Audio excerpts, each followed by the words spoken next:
Amigo, amiga, essa é a boa hora do nosso programa e da nossa semana, né? É o início de mais um papo com esse Conselho de Notáveis sobre aquilo que foi importante, interessante, instigante, provocante na semana e, daqui a pouco, no final desse papo, o que pode ser também e virá na semana que vem. Conosco, Paulo Fraga, o consultor, o economista Manuel Tedin, o publicitário Elísio Pires, o designer Marcelo Pereira e o também publicitário Lula Vieira. E os principais, mais importantes, curiosos, interessantes, relevantes assuntos da semana. Vou começar por ele, que está cada vez mais parecido com Sigmund Freud. Meu caro Manuel Tedin, analise a semana que foi e o que preocupou você, meu amigo. Uma semana interessante na CPI da Covid. Muitas suspeitas foram confirmadas, depoimentos importantes, como o do presidente da Anvisa, como o do presidente da Pfizer, que realmente confirmaram o descaso que o governo federal encarou esse problema desde o início. Demonstrou também, eu achei péssimo nível do Renan, que poderia ter feito um trabalho muito melhor. Ele estava lá na direção correta, mas sem a capacidade de fazer as perguntas de forma mais adequada, diminuir o escopo das perguntas, enfim. Mas CPI é uma coisa política, né? Quer dizer, uma investigação, sim, que depende de fatos, sim, mas tem por trás um pano de fundo político, e ele fez o trabalho que ele sabe fazer de política, mas eu achei muito fraco. A pandemia deu uma desacelerada, mas ainda em padrões e níveis altíssimos, inaceitáveis, complicadíssimo. A gente precisa continuar e reforçar esse movimento de contenção da pandemia, que é um problema que não está resolvido no Brasil. Teve a morte, infelizmente, a morte do Bruno Covas, que era um dos políticos mais equilibrados e mais sensatos do PSDB. Uma perda enorme, com 41 anos, imagina, um absurdo a morte dele. Um cara corajoso, de uma linhagem política espetacular, como tem poucas no Brasil. Para variar, uma subida da Bolsa que entende-se pouco.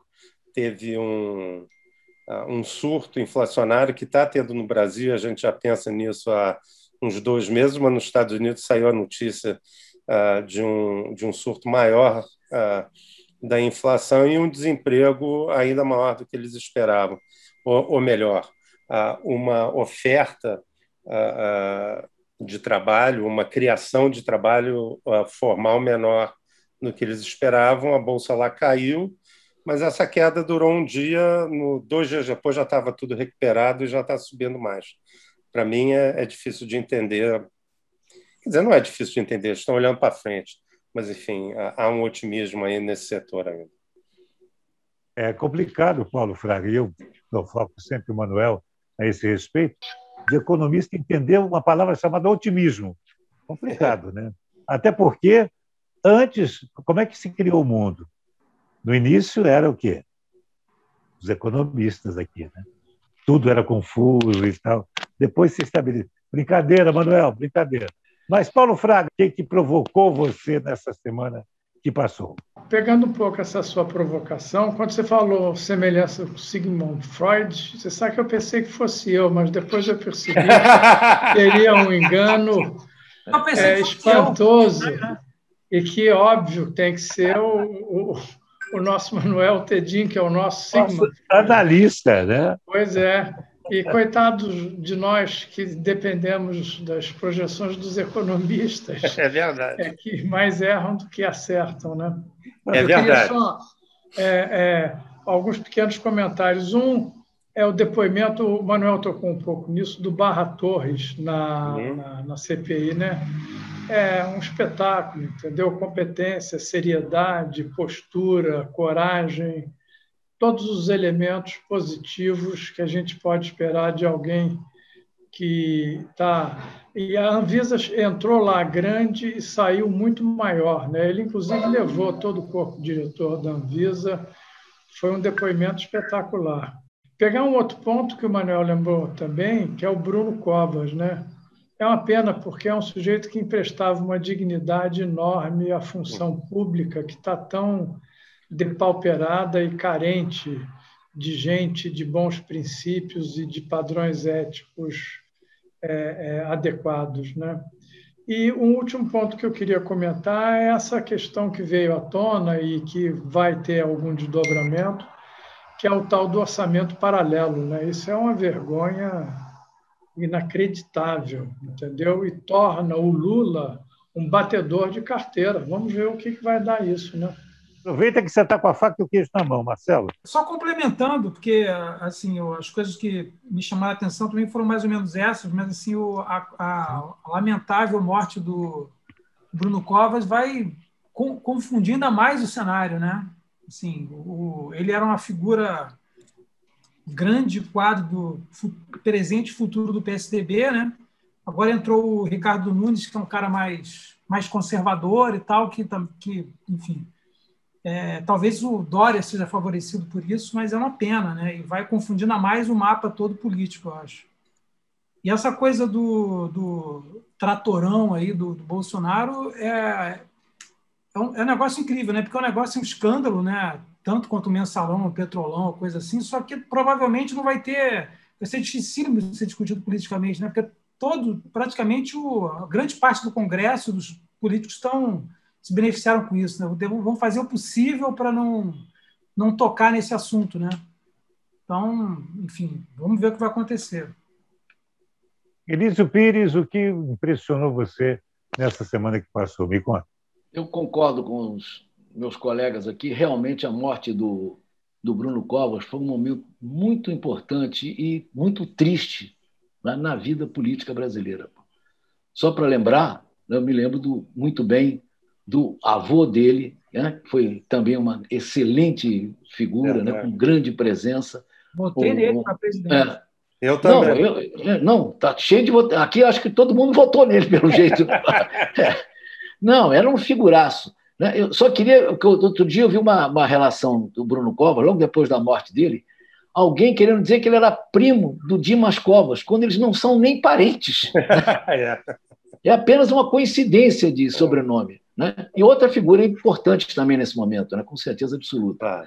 Mas em relação ao Covas, eu queria lembrar, né, primeiro, a importância dele, e segundo, uma exploração dos bolsonaristas hoje, ao se referir ao Covas, disse lá um deputado, que eu não vou nem dizer o nome dele, porque eu não quero falar palavrão no ar aqui. Né? Mas é um deputado pelo PSL do Rio Grande do Sul, que fez a seguinte frase: máscara de Covas agravou o câncer. Né? Porque eles são contra o uso da máscara. Né? Tanto que ele botou adiante uma outra frase que é: vamos ter uma matança de gente por usar máscara. Isso dentro da Comissão de Constituição e Justiça. Teve um grande debate lá por causa disso, quer dizer, mas é inacreditável, né? Uma figura tão importante quanto o nosso Covas, né? Que deixou uma grande marca, embora muito jovem, né? na política brasileira, não é nem de São Paulo, na política brasileira. Pô, eu queria fazer esse registro que eu acho muito importante. Eu queria pegar esse gancho rico e colocar essa conversa da questão ética que vocês chamaram a atenção aí e que nos fez tão bem, né? Eu ouvir na CPI alguém sendo sincero, honesto e verdadeiro, respaldado por dados incontestáveis, de ver um suplente à prefeitura que assume um posto com sobrenome pesado, né? Porque tem o sobrenome de Covas, tem uma referência tremenda de um político que marcou a história do Brasil, e sair do tamanho do avô, ou maior até. Não, maior não, é exagero. Maior aí, pois é. Igual. Manuel, como é que foi isso aí? Complicado. O Covas avô Tem mais voo, né, gente? O Covas, avô, teve, primeiro, por razões óbvias, teve uma vida política muito mais longa do que o neto, infelizmente. O neto poderia ter chegado no nível do avô facilmente. O avô foi uma peça fundamental na redemocratização do Brasil. Ele teve um efeito gigantesco no processo de redemocratização e foi um dos responsáveis pelo espaço que o Fernando Henrique teve nesse jogo. A gente não pode esquecer que o Covas era o líder do partido quando Fernando Henrique foi para os ministérios, né? Porque ele foi para Relações Exteriores e depois para a Fazenda. Então, assim, como influência nacional, eu não tenho dúvida que o Mário Covas foi mais importante sob a perspectiva histórica, o que não diminui em nada a importância, a dignidade, a qualidade do Bruno. Só que ele,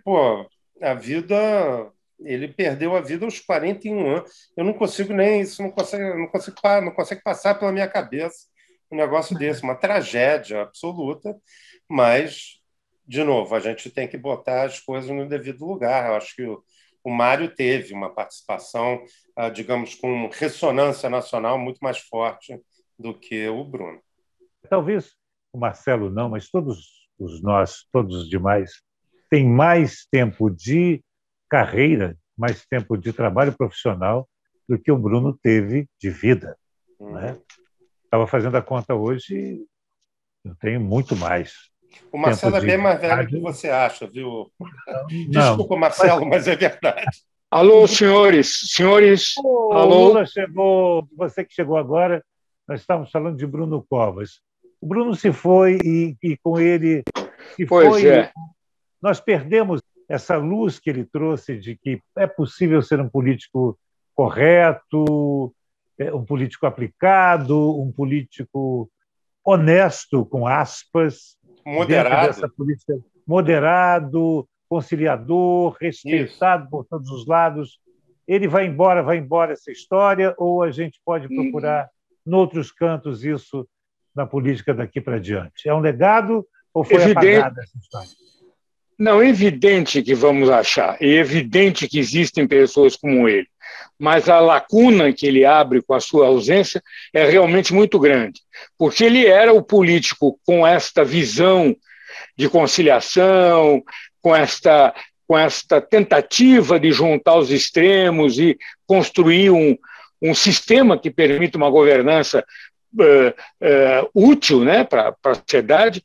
Isso ele vai fazer falta, porque ele era o prefeito de São Paulo, a cidade mais importante do país, quer dizer, mais cheia de problemas também. O exemplo dele vai ser seguido por outros, sem dúvidas. Não morreu a ideia, morreu apenas, e não é pouco, né? Mas o apenas aí tem esse significado não de menosprezar ou diminuir, mas significa que foi uma luz que a gente perde, mas existem outras e eu tenho quase certeza que não vai aparecer ainda antes da eleição para presidente. Foi muito triste. Foi triste porque ele lutou bonito, foi uma figura importante, a vida dele sempre foi muito bonita, foi muito triste, mas não podemos perder as esperanças. Ele não deve ser o único, embora a esta altura pareça que não tem nenhum que reúna tantas qualidades, infelizmente. Tem uma notícia rolando aí, que o Eduardo Paes, convocado, certamente, eu estou chutando aqui, mas certamente convocado pelo Barbosa, deverá entrar para o PSD, agora esse grande partido que será transformado nacionalmente sob a liderança do Eduardo.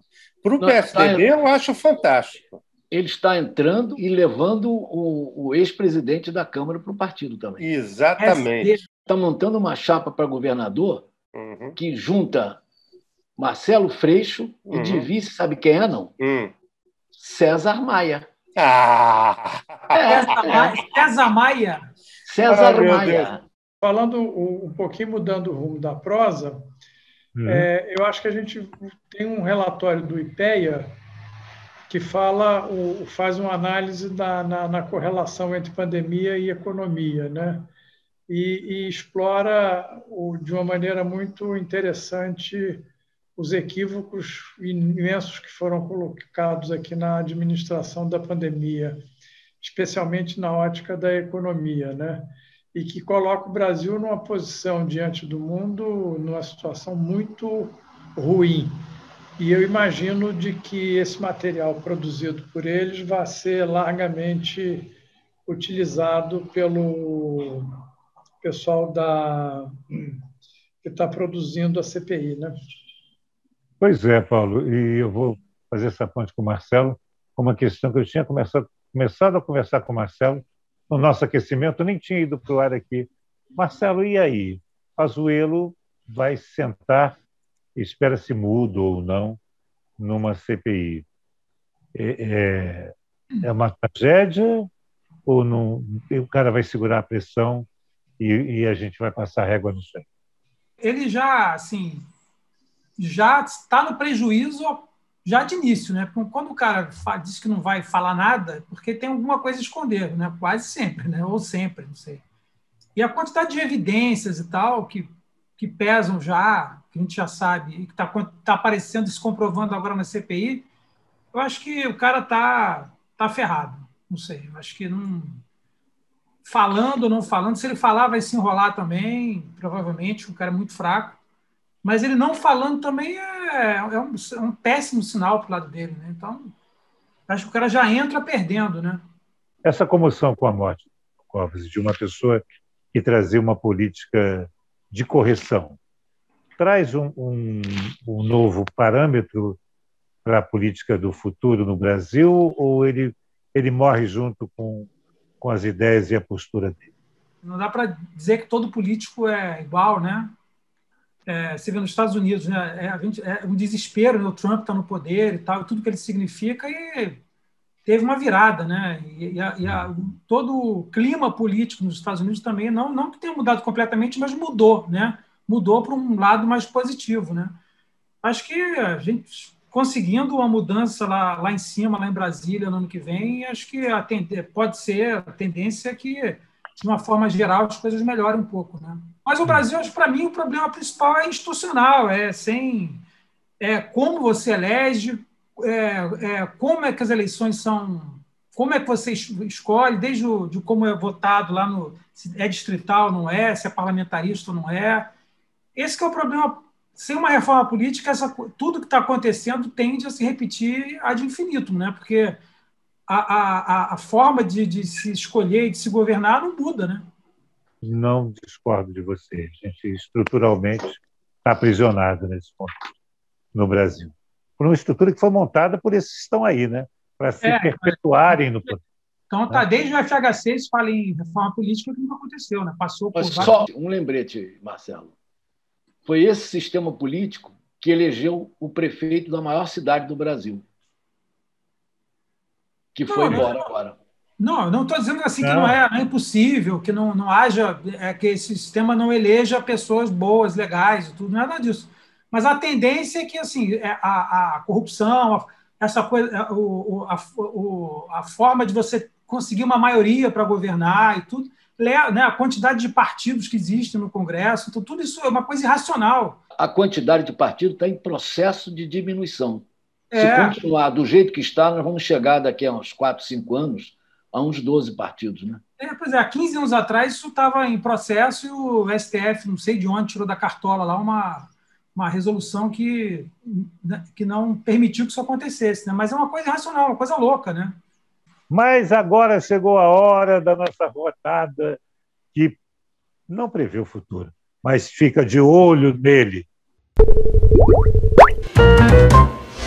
O Se Liga começa pelo Paulo Fraga. E, Paulo, nessa semana que começa, o que ocupa e preocupa você, meu caro?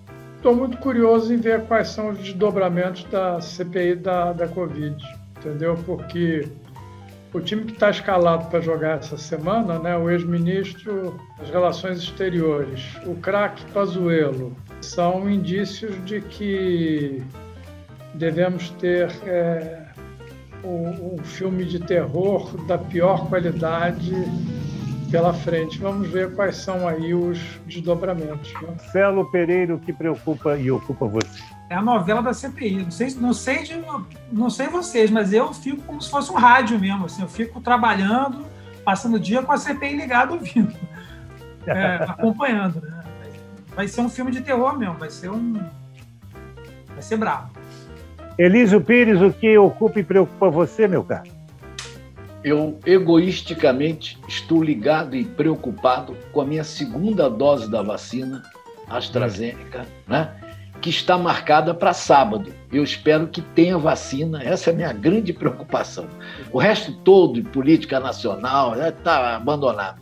Até sábado, a minha preocupação é saber se vai ter vacina para fazer a segunda dose. Isso. A minha primeira vai ser só dia 14 de junho, daqui a um mês. Quem manda ser bebê, né? Daqui só tem bebê. Você, não, mas é o nosso tem uma vantagem, viu, Marcelo? Isso não atrasar e tudo, né? Mas o Marcelo, tem uma vantagem. A Valéria Pero, uma amiga minha que tem 50 e poucos anos, ela é professora, já tomou, e atrasada tal, mas tomou a Pfizer. Então, pode ser, né? Você tem chance boa de tomar a Pfizer. Que não chega a padrão ouro, né? Não, e nessa linha uma boa notícia. No dia 26 agora estão chegando, dia 26 de maio, o IFA do Butantan.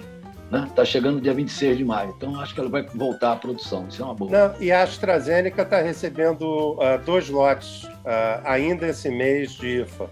Então, não vai faltar AstraZeneca para você, tá? Não, e a Fiocruz diz que vai produzir 18 milhões de doses. Vamos aguardar. Né? É isso. Lula Vieira, esnoba todo mundo, você que já tomou suas 2 doses. Isso não preocupa você? O que preocupa você para a semana que chega, Lula? Como qualquer brasileiro, os desdobramentos de Brasília, dos interrogatórios, vamos dizer assim, dos depoimentos lá de Brasília. Pode dar muito problema. Pode ter gente que não consiga calar a boca, fale demais e depois o governo tenha que apelar para as loucuras dos filhos, chegar no meio da sessão sem gravata, aos gritos, ofender o presidente, para ver se cria um assunto paralelo para não ir ao centro da questão. Mas, de qualquer forma, as pessoas não estão conseguindo se livrar da grave acusação de ter comido mosca durante essa pandemia. Eu acho que os desdobramentos serão muito sérios. Eu vou acompanhar com todo cuidado, sabendo que o governo tem um arsenal de besteira ainda para fazer, ou melhor, o governo, não só o governo, a família tem um arsenal de burrice para cometer e de histrionices para nos divertir, desde gritar durante a sessão, a não aparecer, e já vai ter jogar água, abrir guarda-chuva. A coisa, além de séria pelo futuro do país, vai ser muito engraçada pela palhaçada que eles sabem fazer. Tomara que o Renan, os Renans da vida lá, consigam se resistir a não cair na banana que eles vão jogar, né? Exatamente. E auto-tumultuarem lá, porque o Renan, esse negócio de mandar prender, não sei o quê, só atrapalhou, né? Porque você levou o Pazuello a ficar morrendo de mais medo ainda e inventar essa coisa de ficar calado também, né?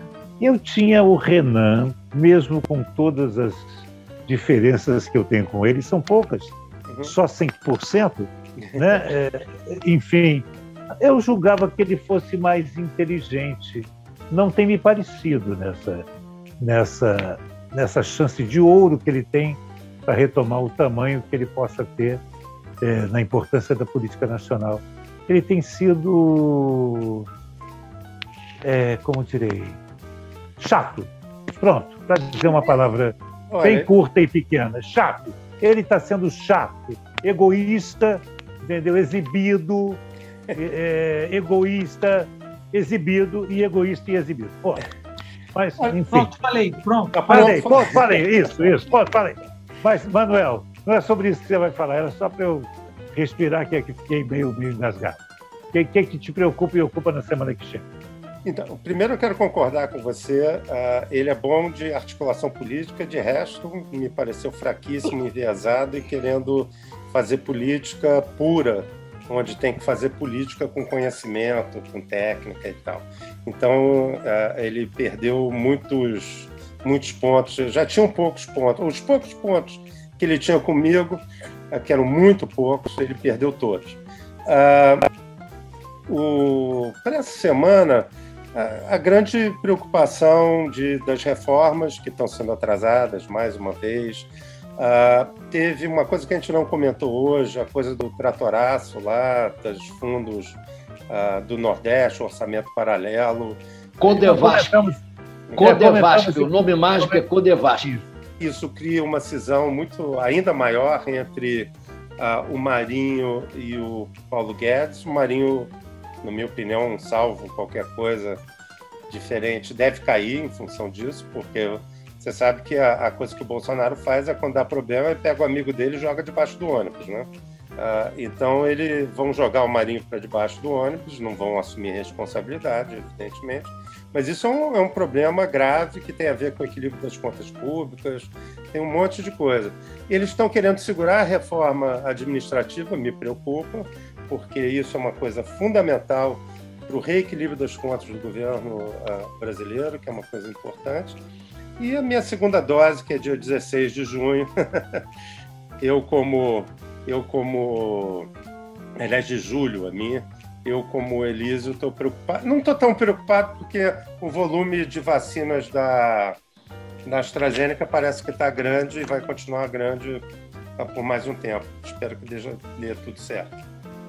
Manuel Tedin, Elísio Pires, Paulo Fraga, Lula Vieira e o nosso caçula Marcelo Pereira voltam semana que vem para nos brindar com boas conversas e, claro, grandes instigações, provocações que a gente precisa para estar vivos e muito vivos. Sim, se você está com a gente, não falei no começo do programa, fala agora. Não deixe de se inscrever no programa, né? Dê seu ok, ou diga que o programa não está do jeito que você queria, mas participe, fale, dê sugestões de temas, fale sobre os temas que a gente tem conversado aqui. É tão bom ouvir você, é tão bom ouvir sua participação aqui. Agradecemos mesmo de verdade. E na semana que vem, mais um papo desses bons no Se Liga aqui no YouTube. Obrigado, amigos. Até a semana que vem.